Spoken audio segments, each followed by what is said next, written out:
പരിശുദ്ധ അമ്മയ്ക്കും തിരുക്കുമാരനും 1000 നന്ദി. ഞാൻ ആലുവ ചൂണ്ടിയിൽ നിന്ന് വരുന്നു. എൻ്റെ പേര് നിഷ. ഞാൻ 18 വർഷമായി സർക്കാർ സർവീസിൽ വർക്ക് ചെയ്യുന്നുണ്ടെങ്കിലും 14 വർഷമായി മറ്റ് ജില്ലകളിൽ, എൻ്റെ വീട് എറണാകുളം ജില്ലയിലാണെങ്കിലും മറ്റ് ജില്ലകളിലായിരുന്നു വർക്ക് ചെയ്തുകൊണ്ടിരുന്നത്. അങ്ങനെ ഞാൻ ട്രാൻസ്ഫർ കിട്ടി എറണാകുളം ജില്ലയിൽ വന്നു കഴിഞ്ഞപ്പോൾ ഞാനൊരു കോഴ്സിന് പോവുകയും 2 വർഷം കോഴ്സ് കഴിഞ്ഞ് തിരിച്ച് വന്നപ്പം ഒരു 6 മാസം മാത്രമേ സ്വന്തം ജില്ലയിൽ വർക്ക് ചെയ്യാൻ പറ്റുള്ളൂ. കോഴ്സിന് പോയി. അത് കഴിഞ്ഞ് തിരിച്ച് വന്നപ്പോൾ വീണ്ടും അവിടെ വേക്കൻസി ഇല്ലാതാവുകയും ഞാൻ കോട്ടയം ജില്ലയിൽ ജോയിൻ ചെയ്യുകയും ചെയ്യേണ്ടി വന്നു. ഈ കോട്ടയം ജില്ലയിൽ ഞാൻ ജോലിക്ക് പോകുമ്പോൾ എനിക്ക് പ്രായമായ മാതാപിതാക്കളായിരുന്നു വീട്ടിലുണ്ടായിരുന്നത്. അവർ വല്ലാത്തൊരവസ്ഥയിലായിരുന്നു.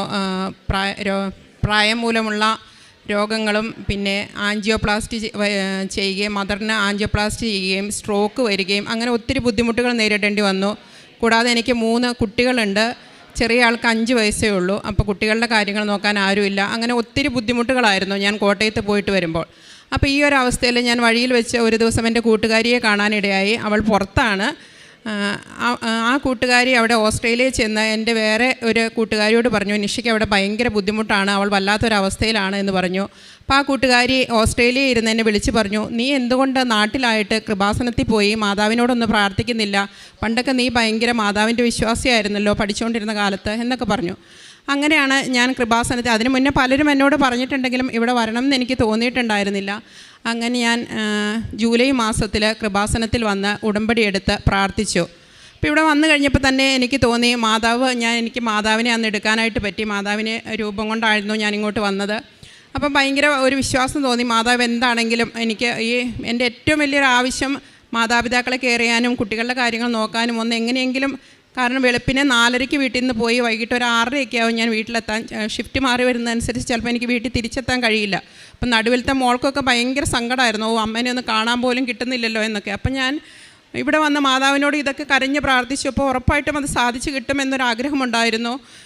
ഉടമ്പടി ഒക്കെ അതുപോലെ പാലിച്ചു. എങ്കിലും ആദ്യത്തെ 3 മാസം ട്രാൻസ്ഫർ കിട്ടുമെന്നൊക്കെ ഇങ്ങനെ അടുത്തടുത്ത് വരുമെങ്കിലും ട്രാൻസ്ഫറൊന്നും കിട്ടിയില്ല.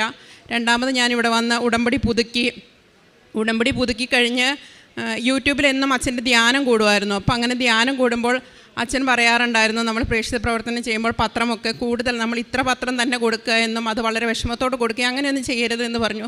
അപ്പോൾ അങ്ങനെ ഞാൻ രണ്ടാമത് വന്നപ്പോൾ കൂടുതൽ പത്രം വാങ്ങിക്കൊണ്ട് പോയി അത് വിതരണം ചെയ്യുകയും പിന്നെ എന്ത് ജോലി ചെയ്യുമ്പോഴും എപ്പോഴും ഇടയ്ക്ക് എനിക്ക് ഫ്രീ ടൈം കിട്ടുമ്പോഴൊക്കെ ഞാൻ വിശ്വാസ പ്രമാണം, അച്ഛൻ എപ്പോഴും പറയാറുണ്ട് ഏറ്റവും ശക്തിയേറിയ പ്രാർത്ഥനയാണ് വിശ്വാസ പ്രമാണം എന്ന്.